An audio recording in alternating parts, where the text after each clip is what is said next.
Welcome to the Old Horseshoe on the banks of the Olentangy, home of the Ohio State Buckeyes and one of the great settings in all of college football. With the scarlet and gray already rocking this house. As we wind our way toward the end of another college football season, one of the grand traditions is paying tribute and respect to those who have just poured their souls into the success of this program and honor the seniors on Senior Day. As we'll see the #1 team in the country, the Michigan Wolverines, taking on the 5th-ranked team in the land, the Ohio State Buckeyes. Glad to have you with us for EA Sports College Football. I'm Reese Davis, David Pollack, and Jesse Palmer with me in the booth. Guys, we are ready to tee it up. And the Wolverines will put toe to leather and we'll get started.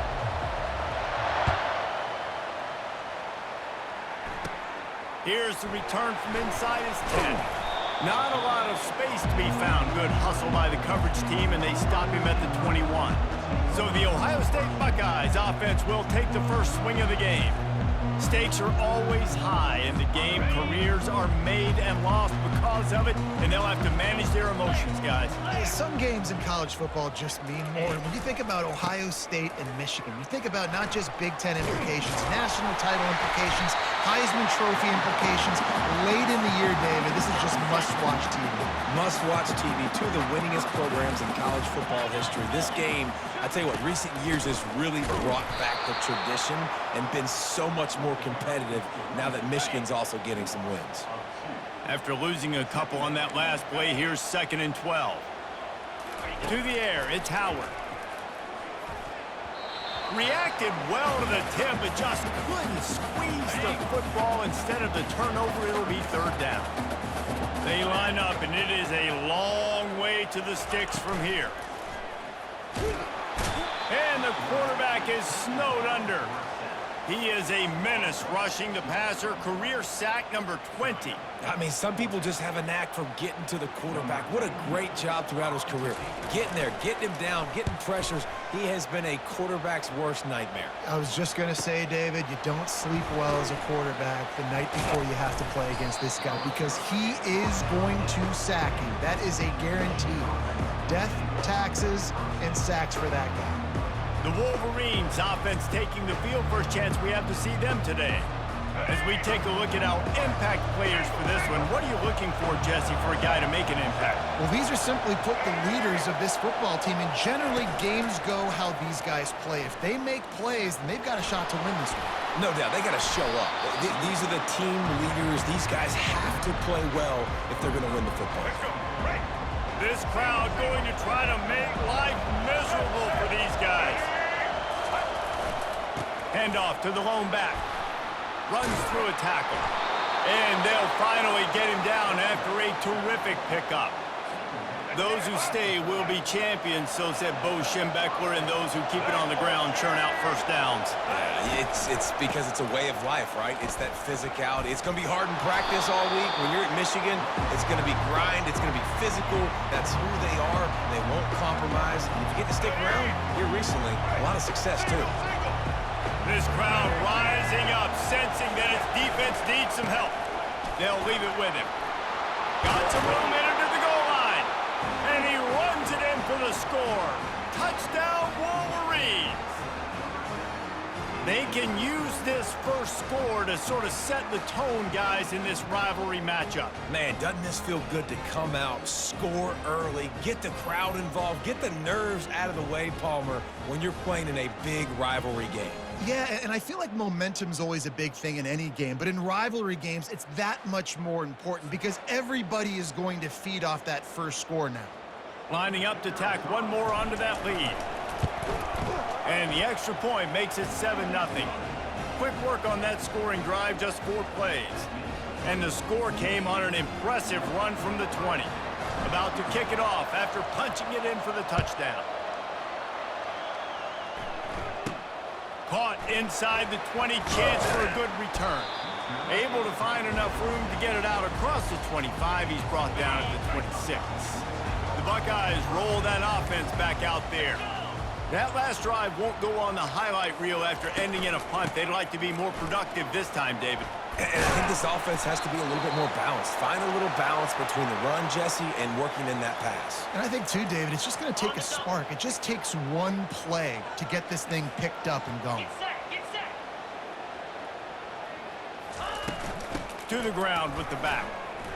He breaks the tackle. Oh, it's out.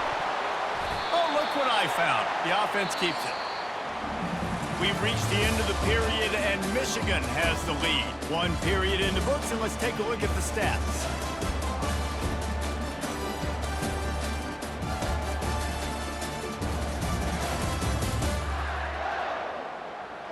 They are lined up and ready to go and get things started here in the second. They recovered their own fumble, but now it's third down. Wide receiver now comes in motion. Looking to throw, it's Howard. It's complete to the left. And they gave him no chance to get loose, and they force a fourth down. And the Buckeyes will call on their punt team. This will be the second time they've had to kick it away. On the move, it's Stewart. He gets a block. Well, they finally stop him, but he found some running room on that return and really helps out his offense to start this drive. And here comes the Michigan offense back on the field. That last drive really productive. David wound up with a touchdown. They'll try to do it again. Yeah, so I don't expect this offense to change too much, Reese. They had a great drive. They got the touchdown, everything working. I would expect them to keep pushing this ball downhill. And just imagine if they could put another touchdown on the board right here. They could capture so much momentum in this game with back-to-back TDs. Caught over the middle. It's Loveland. And an absolutely fearless tackle. Giving up size, still got him on the turf. I'll say this, man, in college football you see a lot of bad tackling. You didn't see it right there. That was an awesome job. First off, being there at the point of attack. Once the tight end made the catch, there was no doubt he was going down. Great job form tackle. They'll finally get him stopped at the 1-yard line. What a run there. Well, it took everything on defense to just get that guy down on the 1-yard line. He is a monster, Dave. And if this offense, Jesse, is going to keep doing that, you better bring in reinforcements on that defensive line. Get some big boys, because they're about to punch this thing in the end zone. Flags flying as the pass is incomplete. Let's see what the call is. Announcing the receiver, downfield, offense. The officials offer the deal, and the coach accepts it. They will take the penalty. The Wolverines have it with a first and goal. They'll run it in the red zone. It's Edwards. They get him on the ground at the 3-yard line, but this defense is taking some punches. Running out of time here in the first half. They're going to have to be efficient to put some points on the board before the break.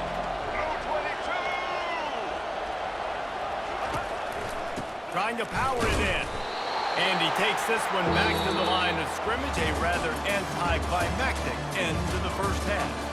We've played 2 quarters here. Time to go to Kevin Connors in our halftime update.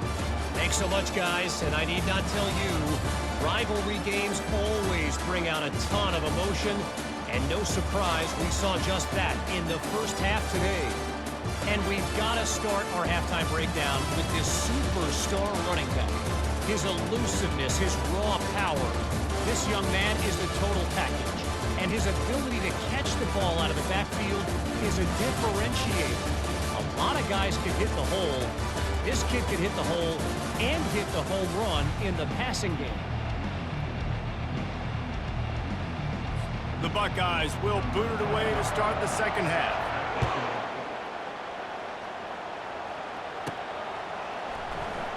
Oh, he's going to take a chance. Nice job by the kickoff team. Everybody stayed in their lanes, and they'll stop him at the 16.